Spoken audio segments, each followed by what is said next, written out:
In the days when the judges ruled, there was a famine in the land. So a man from Bethlehem in Judah, together with his wife and 2 sons, went to live for a while in the country of Moab. The man's name was Elimelek, his wife's name was Naomi, and the names of his 2 sons were Mahlon and Chilion. They were Ephrathites from Bethlehem, Judah, and they went to Moab and lived there.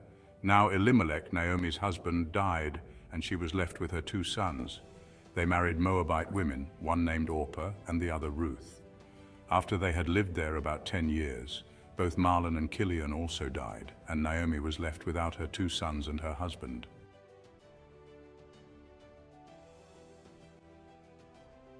When Naomi heard in Moab that the Lord had come to the aid of his people by providing food for them, she and her daughters-in-law prepared to return home from there. With her 2 daughters-in-law, she left the place where she had been living and set out on the road that would take them back to the land of Judah. Then Naomi said to her 2 daughters-in-law, "Go back, each of you, to your mother's home. May the Lord show you kindness, as you have shown kindness to your dead husbands and to me. May the Lord grant that each of you will find rest in the home of another husband."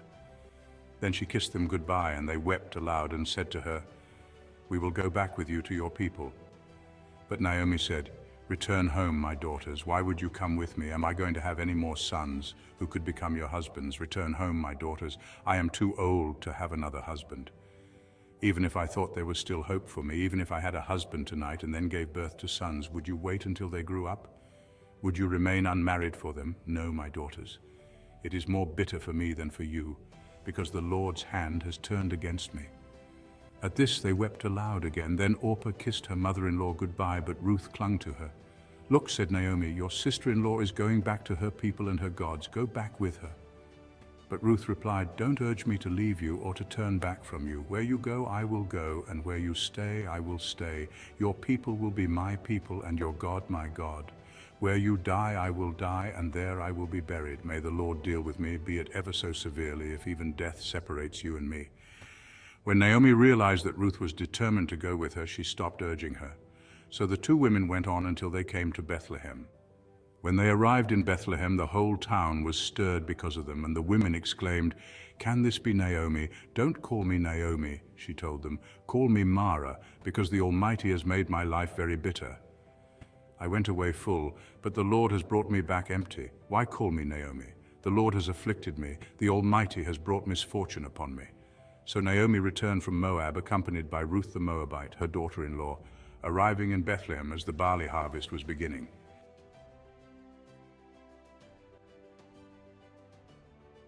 Now Naomi had a relative on her husband's side, a man of standing from the clan of Elimelek, whose name was Boaz.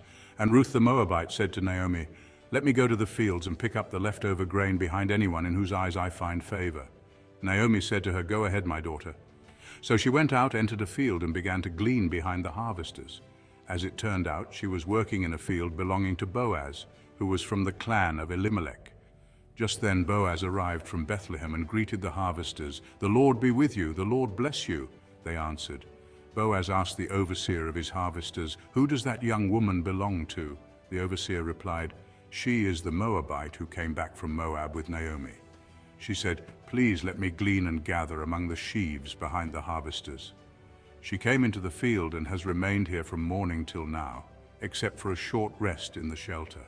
So Boaz said to Ruth, "My daughter, listen to me. Don't go and glean in another field, and don't go away from here. Stay here with the women who work for me. Watch the field where the men are harvesting and follow along after the women. I've told the men not to lay a hand on you. And whenever you are thirsty, go and get a drink from the water jars the men have filled." At this she bowed down with her face to the ground. She asked him, "Why have I found such favor in your eyes that you notice me, a foreigner?" Boaz replied, "I've been told all about what you have done for your mother-in-law since the death of your husband, how you left your father and mother and your homeland and came to live with a people you did not know before. May the Lord repay you for what you have done. May you be richly rewarded by the Lord, the God of Israel, under whose wings you have come to take refuge. May I continue to find favor in your eyes, my Lord," she said. "You have put me at ease by speaking kindly to your servant, though I do not have the standing of one of your servants." At mealtime, Boaz said to her, "Come over here, have some bread and dip it in the wine vinegar." When she sat down with the harvesters, he offered her some roasted grain. She ate all she wanted and had some left over. As she got up to glean, Boaz gave orders to his men, "Let her gather among the sheaves and don't reprimand her. Even pull out some stalks for her from the bundles and leave them for her to pick up, and don't rebuke her."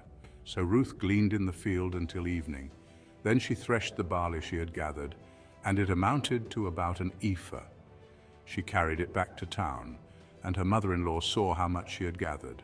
Ruth also brought out and gave her what she had left over after she had eaten enough. Her mother-in-law asked her, "Where did you glean today? Where did you work? Blessed be the man who took notice of you." Then Ruth told her mother-in-law about the one at whose place she had been working. "The name of the man I worked with today is Boaz," she said. "The Lord bless him," Naomi said to her daughter-in-law. "He has not stopped showing his kindness to the living and the dead." She added, "That man is our close relative. He is one of our guardian redeemers." Then Ruth the Moabite said, "He even said to me, 'Stay with my workers until they finish harvesting all my grain.'" Naomi said to Ruth, her daughter-in-law, "It will be good for you, my daughter, to go with the women who work for him, because in someone else's field you might be harmed." So Ruth stayed close to the women of Boaz to glean until the barley and wheat harvests were finished, and she lived with her mother-in-law.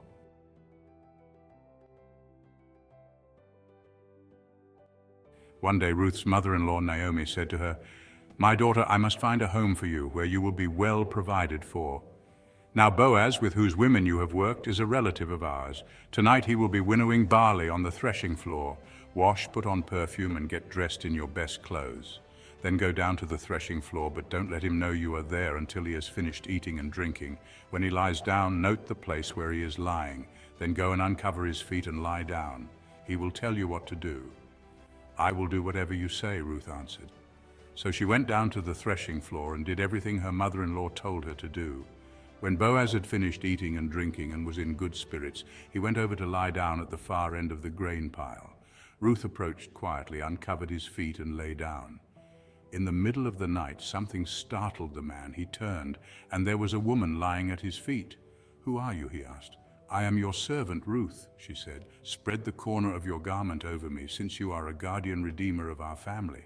"The Lord bless you, my daughter," he replied. "This kindness is greater than that which you showed earlier.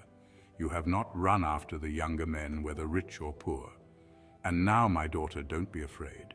I will do for you all you ask. All the people of my town know that you are a woman of noble character. Although it is true that I am a guardian redeemer of our family, there is another who is more closely related than I. Stay here for the night, and in the morning, if he wants to do his duty as your guardian redeemer, good, let him redeem you. But if he is not willing, as surely as the Lord lives, I will do it. Lie here until morning."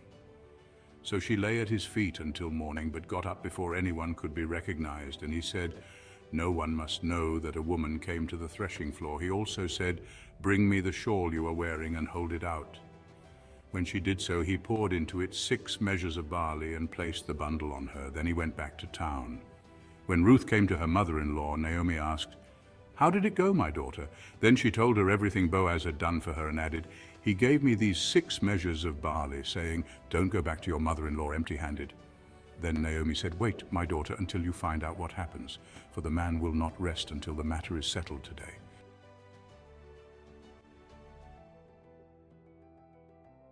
Meanwhile, Boaz went up to the town gate and sat down there just as the guardian redeemer he had mentioned came along. Boaz said, "Come over here, my friend, and sit down." So he went over and sat down. Boaz took 10 of the elders of the town and said, "Sit here," and they did so. Then he said to the guardian redeemer, "Naomi, who has come back from Moab, is selling the piece of land that belonged to our relative Elimelek. I thought I should bring the matter to your attention and suggest that you buy it in the presence of these seated here and in the presence of the elders of my people. If you will redeem it, do so. But if you will not, tell me, so I will know. For no one has the right to do it except you, and I am next in line. I will redeem it," he said. Then Boaz said, "On the day you buy the land from Naomi, you also acquire Ruth the Moabite, the dead man's widow, in order to maintain the name of the dead with his property." At this, the guardian redeemer said, "Then I cannot redeem it because I might endanger my own estate. You redeem it yourself. I cannot do it." Now, in earlier times in Israel, for the redemption and transfer of property to become final, one party took off his sandal and gave it to the other. This was the method of legalizing transactions in Israel. So the guardian redeemer said to Boaz, "Buy it yourself," and he removed his sandal. Then Boaz announced to the elders and all the people, "Today you are witnesses that I have bought from Naomi all the property of Elimelek, Kilion, and Mahlon. I have also acquired Ruth the Moabite, Mahlon's widow, as my wife, in order to maintain the name of the dead with his property, so that his name will not disappear from among his family or from his hometown. Today you are witnesses." Then the elders and all the people at the gate said, "We are witnesses. May the Lord make the woman who is coming into your home like Rachel and Leah, who together built up the family of Israel. May you have standing in Ephrathah and be famous in Bethlehem. Through the offspring the Lord gives you by this young woman, may your family be like that of Perez, whom Tamar bore to Judah."